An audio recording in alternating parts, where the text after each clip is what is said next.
Guys, welcome to മുച്ചാല. ഞങ്ങളുടെ വീട്ടിലാണെങ്കിൽ ഇപ്പം ഇന്ന് എൽശ്ശേരി വെക്കുവാണ്. അപ്പോൾ അത് കാണിക്കാൻ പോകാം വീഡിയോ. ഇത് മത്തങ്ങയും പയറും കൂടെ നമ്മൾ വേവിച്ചു കുക്കറിനകത്തിട്ട്. വേവിച്ച് കഴിഞ്ഞപ്പോൾ അതിനകത്ത് തേങ്ങയും ജീരകവും ചുമന്നുള്ളിയും വെളുത്തുള്ളിയും കൂടെ അരച്ച് ചേർത്ത് നമ്മൾ വെച്ചേക്കുവാണ്. പൊട്ടിച്ച് തേങ്ങ, ചുമന്നുള്ളി, ചുവന്ന മുളക്, കരിയാപ്പില ഇതെല്ലാം കൂടെ നമ്മൾ ചീനിച്ചട്ടിക്കകത്തിട്ട് വറുത്തു. ഇത് നമ്മൾ ഇതിനകത്തോട്ട് ചേർക്കുക. തേങ്ങ വറുത്തതും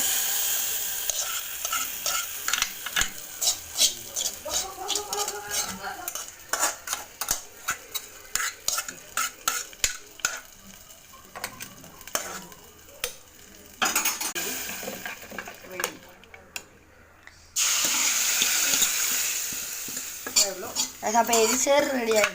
അപ്പോൾ കാശ് ഞങ്ങളുടെ വീഡിയോ ഇത്രേ ഉള്ളൂ. Okay, bye by.